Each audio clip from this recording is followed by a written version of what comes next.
I'm Alan, the founder of Continuous Compounding. I love uncovering and researching undervalued stocks from around the world. If you're like me, you've heard of Warren Buffett, one of the most influential investors of our time.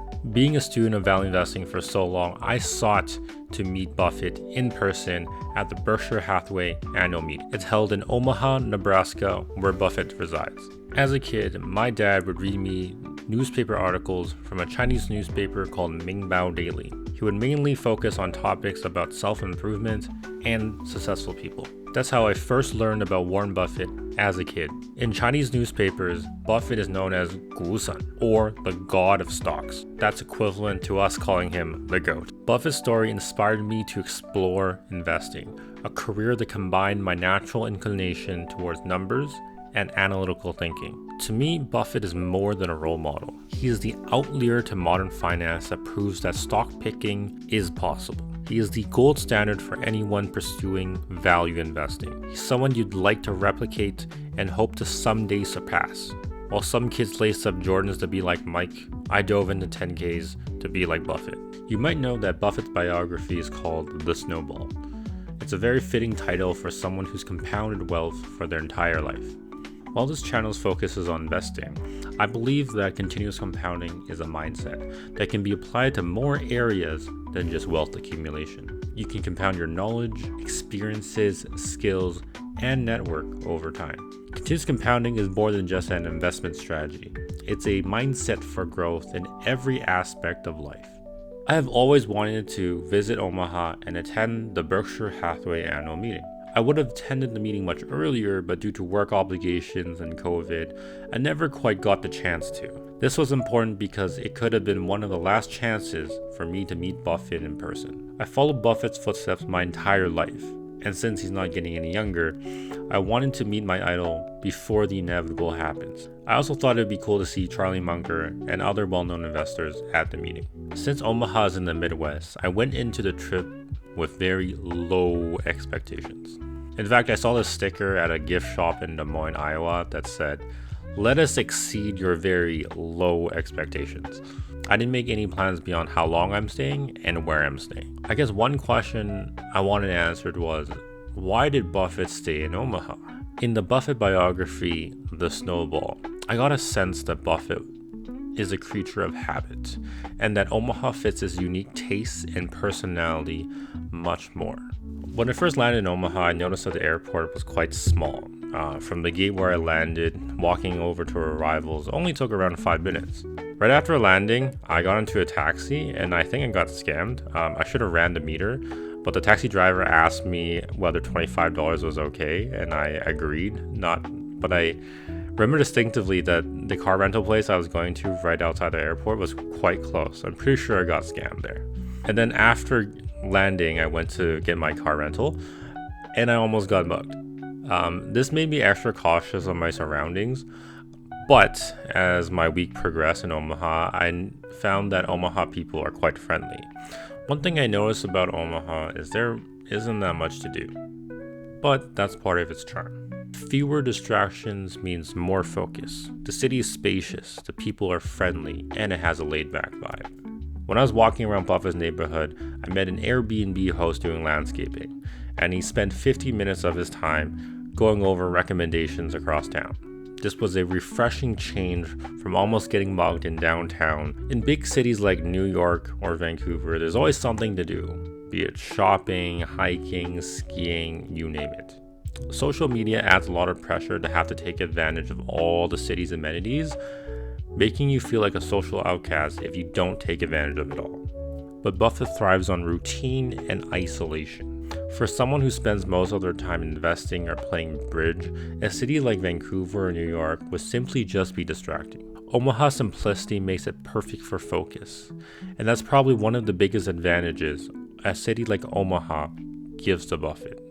I went to visit places like Horace Steakhouse, Buffett's favorite steakhouse, and even took a stroll around his neighborhood. These places hinted at what the daily life of Buffett is like. There's no extravagance. It's all about routine, simplicity, and comfort. Being here, I feel like Omaha is a big part of why Buffett has stayed grounded. Omaha is the ideal place for Buffett to perform his best.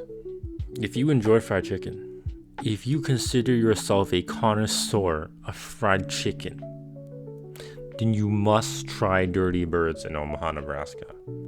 I personally like the spicy thigh, and man, was I blown away. They have this special topping that they put over their fried chicken, the spicy topping. I don't know what's inside it. I don't know how they do it. It might as well be crack cocaine. I don't know.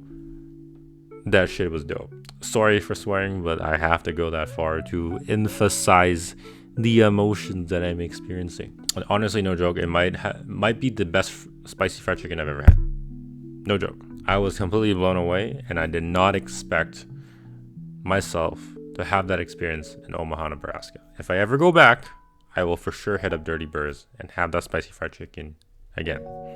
Before attending the meeting, I would always listen to the Berkshire Hathaway Annual Meeting in the background or on transit or while I'm driving. So I knew roughly what I was getting into. When it was finally the day of the meeting, I went into it with low expectations. My main goal was simply to see Buffett and Munger in person.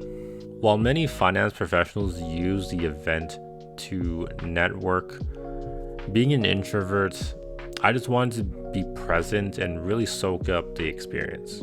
I wasn't trying to do too many things for my very first Berkshire Hathaway Annual Meeting. During the lunch break, I noticed Manish, so I tried to go up to him to take a photo, but he was surrounded by too many people, so I turned around. And when I turned around, there he was, the legendary Li Lu. So I shook his hand and I asked for a photo, and he agreed. And while I was loading up my camera app, Monish grabs him from me to take a photo with Li Lu and his daughter. This completely caught me off guard, so next time I will for sure have my camera app completely loaded and ready to go. At the end of the meeting, I saw Bill Gates from around 30 meters away. He was in the VIP gated area, and I also was able to shake hands with Guy Spear. In future meetings, I'll definitely try to get up earlier to try to connect with Li Lu, Guy Spear, and Monish. There are also a lot of side events that I didn't go to that I'll definitely attend in the future.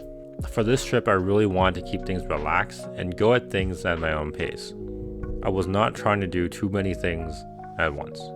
After spending so much time reading about Buffett, visiting Omaha felt like a chance to confirm if reality matched the story. Seeing Buffett in person and hearing him speak was incredibly satisfying. It reaffirmed that Buffett truly embodies everything that I've read and admired about him throughout the years. His demeanor and the way he carries himself are exactly as I had envisioned, an accurate reflection of the Buffett I've come to know through his words and actions. So one item that I really wanted to buy, and I've been wanting to buy it for a long time, is the old Charlie's Almanac. That's very hard to buy in Canadian bookstores. So when I was at the meeting, I wanted to buy it because even if you find it on Amazon, it's usually costs over $100. But at the meeting, it's around $30 to $40 USD. So very fair. Another purchase I made is Squashmallows, Berkshire owned Squishmallows.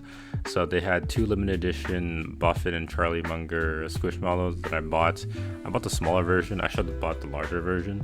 But as a set, those two together are worth over like $200, $300 USD. So just by collecting and buying those 2 plushies alone paid for my entire trip. The flight. My flight tickets were around $250. I like the plushies too much, so I definitely will not be selling it. Right now, it's still wrapped in its plastic in the original package, and part of me just doesn't want it to collect dust. That's why. So I have it in the package. But yeah, I'm definitely keeping it, not selling it, unless it goes through the moon in value. On top of that, there's also a gift shop at the Berkshire Hathaway Annual Meeting in a different auditorium, and I was able to buy some Buffett t-shirts and a coffee mug. Yeah, so Krish and I used to work together, and we both share a passion for investing. In the beginning of the video, I talked about how continuous compounding is a mindset and how you can continuous compound your connections. I believe Krish is a prime example of the benefits of compounding your connections. When I first asked in the group chat who wanted to attend the annual meeting, Krish was one of the first people to sign up and was one of the only people who actually followed through with the plans. Krish is a great role model as to what you can accomplish by being naturally curious and being willing to get out of your comfort zone and connect with others. Krish is a well-traveled individual who has a lot of stories. He makes me feel like I should travel more. Shout out to Krish for joining me on this memorable trip. Looking back on my entire trip, I really appreciated that Omaha is a city without much access. This makes it a perfect city for Buffett, a person who enjoys solitude. I'm certain that living an uncomplicated and focused life contributed significantly to his successful career. This isn't a travel channel, but if you're interested in value investing and want to follow my creator journey, make sure to subscribe to my YouTube and my Substack. You'll receive free stock pitches on undervalued stocks from around the globe. Thanks for tuning in. Subscribe, like, subscribe. Have you subscribed yet? Hey, subscribe.